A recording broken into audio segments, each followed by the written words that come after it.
Assalamualaikum warahmatullahi wabarakatuh. Alhamdulillahirabbil alamin. Allahumma sholli wa sallim wa barik ala sayyidina Muhammad wa ala alihi washabihi ajmain.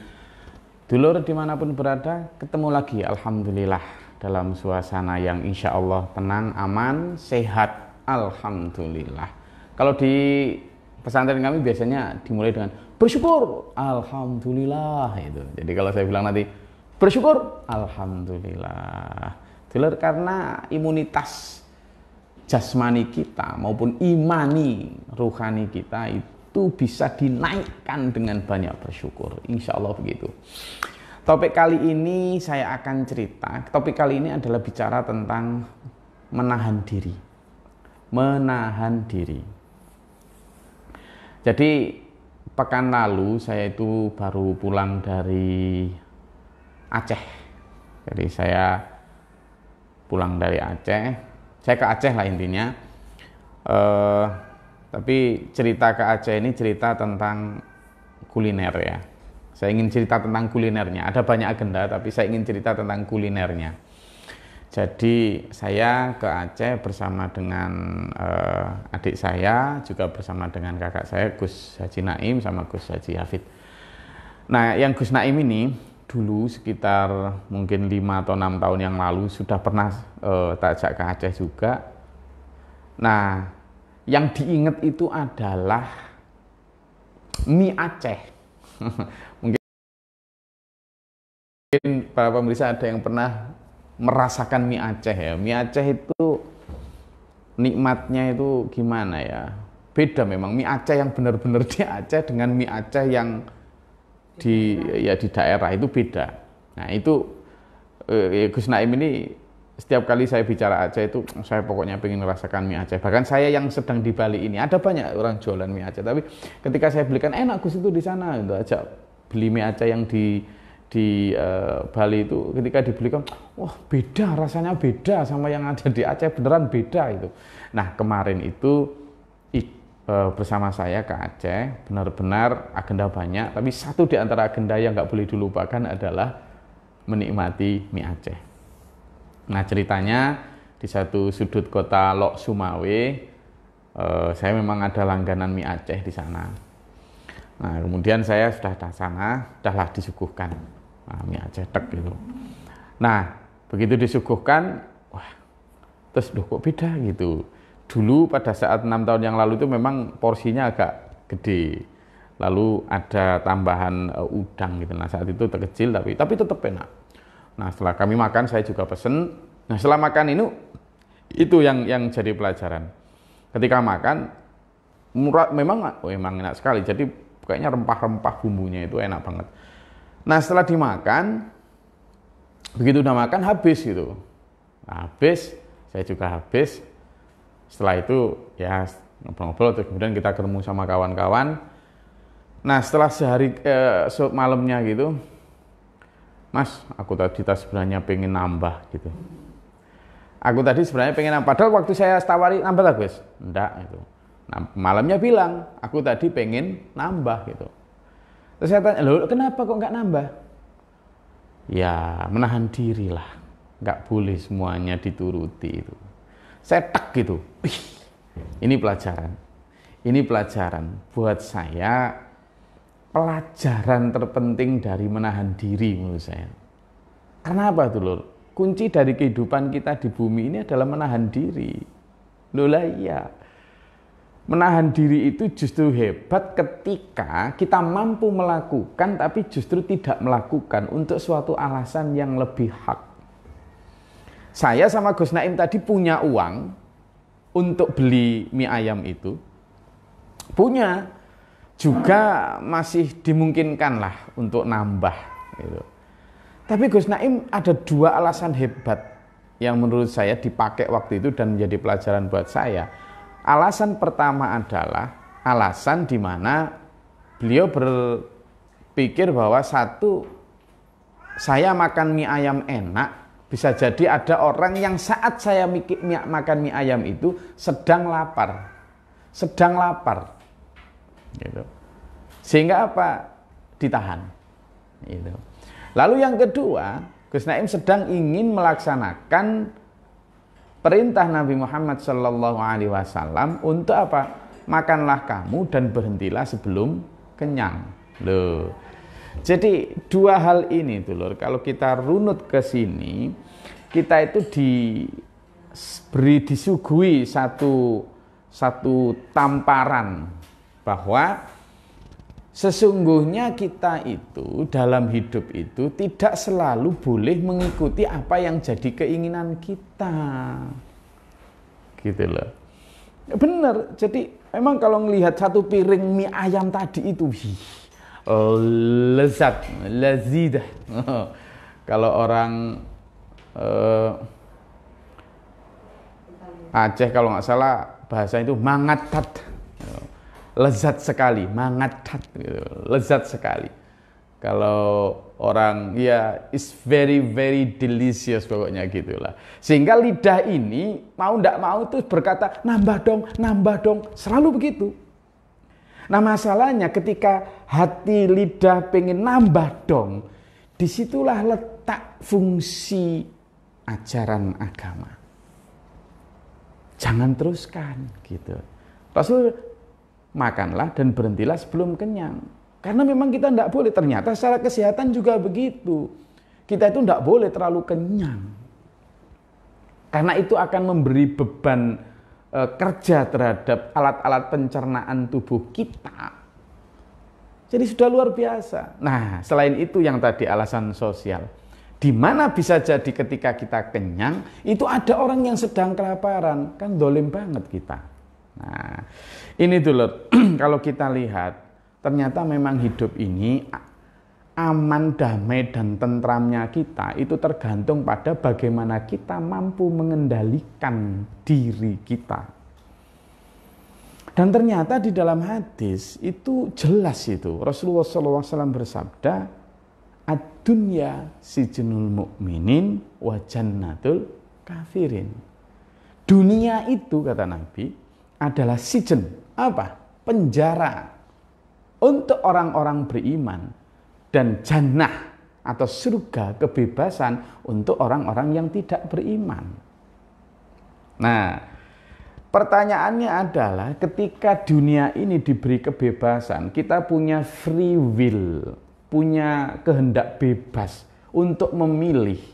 Kita bisa memilih hidup yang bebas semau kita bisa pokoknya this is my life. Gitu kan. Ini adalah hidup saya, tergantung saya, semau saya, mau apa. Bisa kita pilih jalan itu dan Tuhan memberikan, silakan, kata Tuhan. Iya, diberi. Silakan, kamu memilih jalan yang tanpa aturan, monggo. Kamu memilih jalan yang semau nafsumu, silakan, kata Tuhan. Tapi kamu harus tahu, saya udah ngasih tahu konsekuensinya loh ya. Konsekuensi dari hidup mengekang hawa nafsu dan konsekuensi dari hidup memperturutkan, melepaskan sebebas-bebasnya hawa nafsu. Itu ada konsekuensinya masing-masing. Nah, Tuhan memberi kebebasan. Wa hadainahun najdain. Tetap kamu tak kasih dua jalan. Wa hadainahun najdain. Dua jalan ini imma syakura wa imma kafura. Dua jalan ini adalah pertama, apakah kamu mau bersyukur menjadi orang-orang yang mampu menahan diri dengan cara bersyukur tadi, ataukah dengan cara kufur terhadap nikmat, kita bebas, rakus, ambisius semuanya. Itu Tuhan ngasih jalan, terserah kamulah, kata Allah. Wahai manusia, aku sudah ngasih, tetapi aku juga memberitahu kamu dua konsekuensi juga. Dua konsekuensi jika menjadi orang yang syakur dan menjadi orang yang kafur. Dua-duanya. Nah, kembali kepada sabda Nabi tadi, ad-dunya sijnul mu'minin wa jannatul kafirin. Dunia itu sijen atau penjara untuk orang beriman dan surga atau kebebasan buat orang-orang yang tidak beriman. Ini juga Allah memberi pilihan. Kita mau milih mana? Mau menjadi orang yang berada dalam penjara ataukah menjadi orang yang berada di luar penjara? Siapa yang memenjarakan? Ya kita sendiri ya. Kayak tadi yang dilakukan oleh Gus Naim tadi. Itu kan memenjarakan diri. Dimana ketika masih bisa membeli dengan uang yang ada di kantong. juga perut masih cukup kalau dimasukkan setengah atau satu porsi lagi, tapi memilih untuk no, stop, cukup, enough, yakfi. Kemampuan inilah yang disebut kemampuan iman, dulur. Wanahan nafsa anil hawa, menahan diri, menahan nafsu. Iya, makanya banyak orang bilang sebenarnya orang yang sakti itu bukan orang yang tidak mempan dibacok, bisa terbang, bisa ngilang, nggak bisa balik. Bukan itu. Orang yang sakti itu adalah orang yang itu tadi, mampu mengendalikan diri. Ada satu kisah, dulur. Suatu saat dalam sebuah perang besar, pasukan Rasulullah menang. Nah, setelah kemenangan besar itu, pasukan kembali, lalu Rasulullah menginspeksi pasukan yang setelah pulang dengan kemenangan gemilang itu. Setelah diinspeksi, Rasulullah menyatakan selamat atas keberhasilan kemenangan yang kalian peroleh, yang Allah berikan pertolongan ini. Tapi bersiaplah untuk sebuah peperangan yang lebih besar. Pasukan bingung, kemenangan apa lagi? Wong sudah ini besar sekali, pasukan yang dihadapi juga luar biasa, kok ada perang yang lebih besar, ini apa itu? Ternyata Rasulullah kemudian menyampaikan bahwa ada perang yang lebih besar adalah jihadatun nafs, jihad melawan hawa nafsu, perang melawan dirimu sendiri. Ini butuh kekuatan yang lebih besar, butuh endurance atau ketahanan yang lebih lama, karena kan sepanjang hayat hidup kita ini, kita juga akan tetap digoda oleh hawa-hawa tadi, nafsu bahimah, nafsu aluamah, nafsu syaitoniyah, nafsu-nafsu yang di luar nafsu insaniyah, di luar nafsu ilahiyah tadi. Nah, ini yang sekarang menjadi tugas kita dulu. Memilih untuk menjadi orang beriman berarti kita memilih untuk siap memenjarakan, dalam tanda kutip, menahan, memberikan koridor, memberikan batasan sesuai norma yang diberikan Allah. Padahal kita mampu. Ini beda adalah orang yang tidak mampu lalu menahan diri dengan orang yang mampu tapi menahan diri. Bahkan misalnya ya, satu di antara memenjarakan diri. Ketika kita mampu marah, ketika kita mampu membalas orang, ya kita punya kuasa lah. Entah kita itu lebih kuat badannya, entah kita itu lebih tinggi jabatan dan kuasanya. Lalu kita memilih untuk tidak marah, tidak membalaskan sakit hati itu, atau tidak menggunakan kuasa itu untuk semena-mena. Nah, ini loh yang disebut mampu menahan diri. Pertanyaannya sekarang, kalau kita benar-benar mengaku diri beriman, dan saya rasa kita semua tidak ada orang yang mau dibilang tidak beriman. Padahal kriterianya itu tadi. Ad-dunya sijnul mu'minin wa jannatul kafirin. Nah, sijen itu seperti apa? Sekarang saya mau tanya. Orang yang ada dalam penjara, kira-kira nih, orang dalam penjara, ini hidupnya bebas, puas, nikmat, seneng atau gimana? Tidak ada orang dalam penjara bebas, puas, tidak ada. Orang dalam penjara semuanya terkekang, tidak enak, tidak seneng. Tapi dia tetap harus di situ. Nah, dunia ini penjara sucinya orang beriman, dulur. Termasuk misalnya kita punya kekayaan yang luar biasa banyak dan lain sebagainya. Kita ingin menggunakan sepuas mau kita. Tapi kalau kita beriman, enggak. Kita waktunya pandemi kayak gini, ribuan orang kena PHK. Banyak upaya usaha-usaha yang gulung tikar. Masa iya sih kita rela dan tega kemudian mengumbar pamer kekayaan dan lain sebagainya. Nah, ini yang disebut fungsi berimannya di situ, untuk menerapkan konsep sijen tadi, prison of life-nya, di penjara hidup kita. Bukan kok kemudian penjara itu lalu kita nggak boleh ngapa-ngapain, bukan begitu loh ya, bukan. Tetapi menahan sesuai dengan aturan dan norma koridornya Allah. Bukan kok kemudian kita tidak boleh makan toh tadi. Boleh ya tetap monggo, tetapi tadi batasan-batasan berhentilah sebelum kenyang. Atau ingatlah dulur lain ketika kamu kenyang, apakah yang lain sudah kenyang? Itu yang akan membatasi kita dari membeli kulinari yang tidak perlu misalnya. Apakah kita tidak boleh menikmati kekayaan kita? Ya boleh no. Tetapi kemudian kita ingat bahwa ada orang yang sedang kesusahan, sedang bangkrut, sedang dililit hutang dan lain sebagainya, sehingga kita tidak kemudian selepas-lepasnya, tapi ada batasan-batasan. Tenggang rasa, orang Jawa bilang tepo seliro, bisa merasa. Sekarang kebanyakan orang itu hanya merasa bisa tapi nggak bisa merasa. Orang Jawa bilang bisa rumongso sing apik, tapi saiki cuma rumongso bisa. Nah, makanya banyak yang kemudian maju ke depan padahal tidak bisa. Nah, ini yang harus kita jadikan. Nah, yang kemudian yang kedua adalah wajannatul kafirin.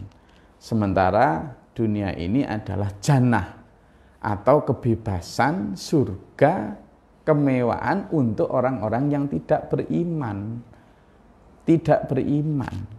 Jadi Tuhan sudah memberikan jatah itu memang. Kalau kamu ingin bebas puas segala macam, ya gak apa-apa, boleh saja. Tapi itu kriteria untuk orang-orang yang tidak beriman. Jadi Allah memberi benar-benar kebebasan dulur kepada kita untuk memilih itu. Gus Naim tadi ketika makan mie ayam tadi juga punya dua pilihan toh. Untuk bebas lalu makan sepuasnya, bila perlu 3 piring sekaligus, wadah bang. Tapi juga ada pilihan untuk tidak menahan itu. Lalu kemudian apa yang tadi hendak mau dibelikan piring kedua sampai piring ketiga diberikan kepada orang lain yang mungkin punya anak istri yang belum makan dan seterusnya. Konsep ini dulur bisa kita terapkan juga tidak hanya dalam hal makanan, tetapi juga dalam banyak hal yang lain. Intinya adalah bagaimana kita menerapkan hidup kita ini seperti yang disampaikan Rasulullah Muhammad SAW setelah peperangan tadi, bahwa jihad yang paling besar itu bukan jihad sekedar mengayunkan pedang, menembakkan senapan, tetapi adalah melawan dan menaklukkan hawa nafsu sendiri. Ini yang sulit. Ini yang sulit. Makanya malam ini, kalau kemarin konsep kemerdekaan, pekan lalu kita bicara tentang konsep kemerdekaan ya.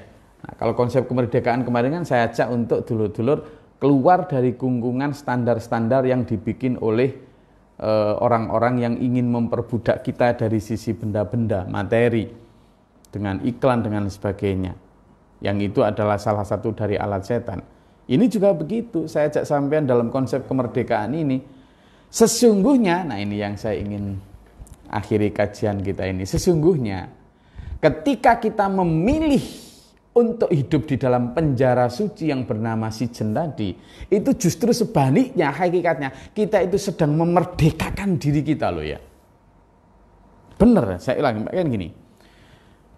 Ketika lidah kita ini ngomong, tambah. Itu enak itu. Kuahnya luar biasa, lihatlah. Itu kan sebenarnya ada bisikan-bisikan yang memperbudak kita untuk kita itu disetir oleh citra rasa lidah, kan gitu.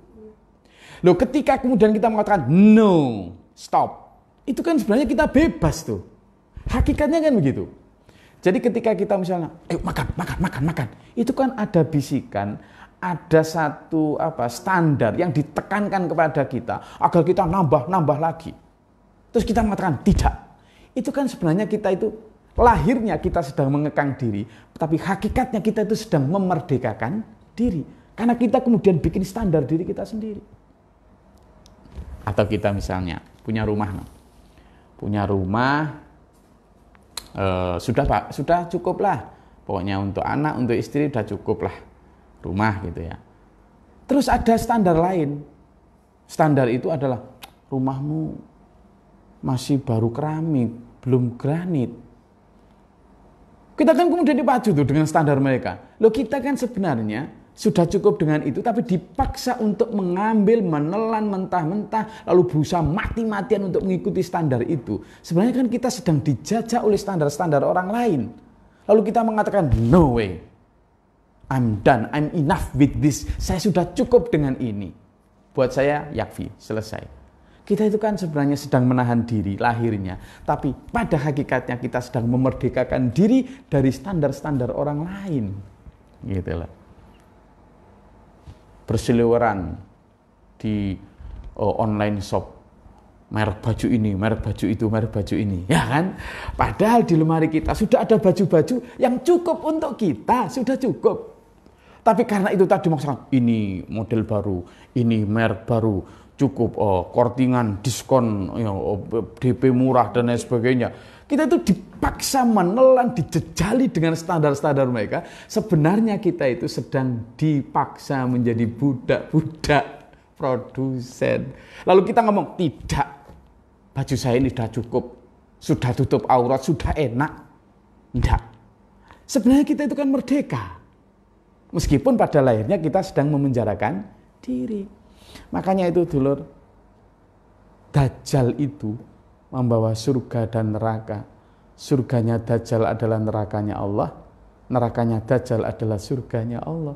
Yaitu tadi, sebenarnya kita seolah-olah gak enak menahan diri, padahal sebenarnya kita sedang diajak Allah untuk enak. Ketika kita memerdekakan diri secara hakikat, kita punya standar sendiri yang tidak diatur oleh standar orang lain. Lalu kita memakai baju yang memang cukup untuk kita, why not? Kita akhirnya pakai standar sendiri, kita merdeka dengan standar keren kita sendiri. Sehingga jadi orang beriman itu sesungguhnya adalah orang paling merdeka di muka bumi, meskipun pada lahirnya sedang memenjarakan diri, menahan nafsa, wa nahan nafsa anil hawa. Sementara sebaliknya, orang yang seolah-olah memilih kebebasan, kepuasan ini dunia tadi, sebenarnya dia sedang merelakan diri untuk diperbudak standar-standar orang lain. Jadi, which one you prefer? Which one do you prefer? Mana yang sampean pilih? Menjadi orang yang terpenjara secara lahir, yakni orang-orang beriman menahan nafsunya, tapi sesungguhnya dia adalah merdeka secara hakiki, ataukah kita membebaskan nafsu kita, padahal kita sebenarnya sedang membiarkan nafsu memperbudak kita? Saya rasa itu kajian kita pada malam hari ini. Saya mengajak sampean untuk menjadi orang yang merdeka dengan cara apa? Wanahan nafsa anil hawa. Mengsetting standar keren buat diri kita sendiri dengan standar yang diberikan oleh Allah SWT. Sampai jumpa pekan depan, semoga bermanfaat untuk diri saya dan dulur-dulur semua. Billahi taufiq wal hidayah. Wassalamualaikum warahmatullahi wabarakatuh.